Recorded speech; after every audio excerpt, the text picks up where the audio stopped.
The World Bank and its sister organization, the International Monetary Fund, are very special organizations. They are sitting on top of the world's wealth, which was put into a secret account, and it has more gold than anybody knows about.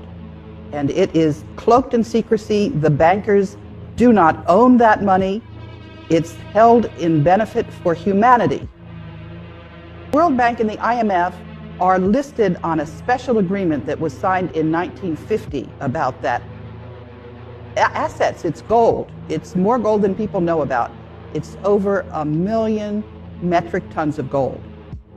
And the World Bank and the IMF have a special role to play, making sure that that money is spent to the benefit of humanity. So where's the gold? Some people believe that the gold in Fort Knox has disappeared.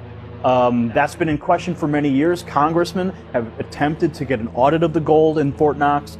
So 1 million metric tons of gold is not something you can just hide. Where would you say that that gold is being stored? 400,000 metric tons are in the Central Bank of the Philippines. There's over 200,000 metric tons in Union Bank of Switzerland. And some of that gold is buried securely in the Philippines as well.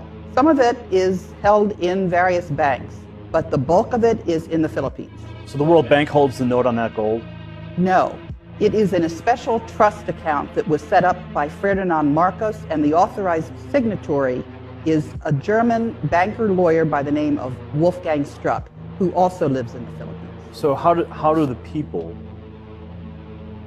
get the gold back?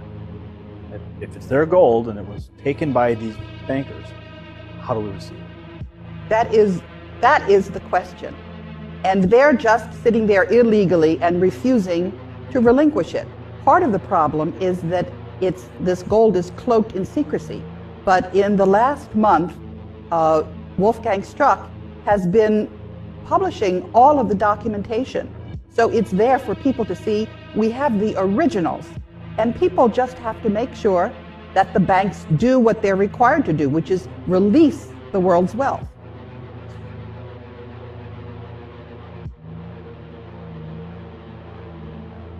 Contact Phoenix Journal Review. Independent confirmation of the Philippines gold.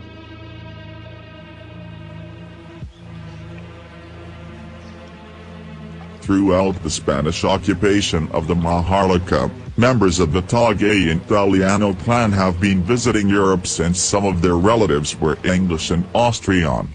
From 1866 to 1898, Prince Julian Macleod Italiano, who became title holder of OCT 01-4 in 1864, had also been frequenting the Vatican. In 1934, under Pope Pius XII, the Vatican negotiated with a member of the Filipino royal family, the Christian Italiano clan in the Maharlika. An agreement was reached that 640,000 metric tons of the Italiano gold would be lent to the Pope.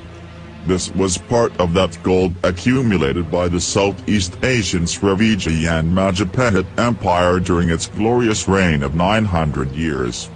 In 1939, two members of the Italiano family and a Roman Catholic priest, Father Jose Antonio Diaz, brought the gold from Kota Kinabalu, Sabah, to the Vatican.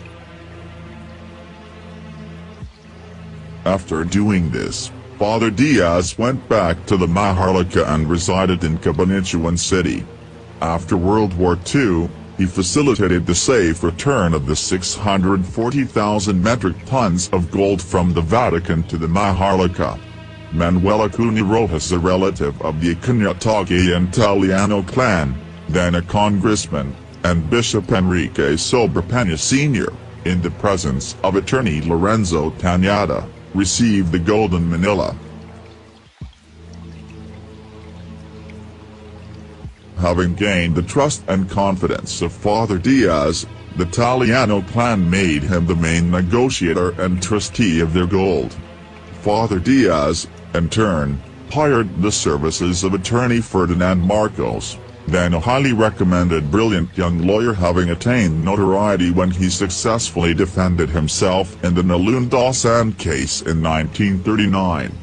The Taliano clan paid commission to Father Diaz and attorney Marcos in gold, 30% from the principal of 640,000 metric tons. In 1949, the two richest men in the world were Father Jose Antonio Diaz and attorney Ferdinand Marcos. Between the two of them, they legitimately earned and owned 192,000 metric tons of gold. Ferdinand Marcos withdrew their share of the gold from the central bank and minted it, RPCB. Sometime later, Father Diaz and Marcos brought their gold to Switzerland, in the Swiss Bank Corporation in Zurich. The remaining 400,000 metric tons of Taliano gold is in the third-floor basement of the central bank minting plant in East Avenue, Quezon City.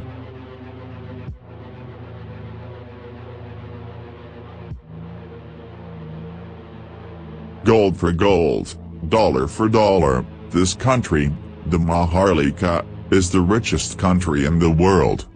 During a talk show in a U.S. TV the week following the bombing of the New York Twin Towers, President Bush was asked this question: which is the richest country in the world today? With a smile he said, the Philippines.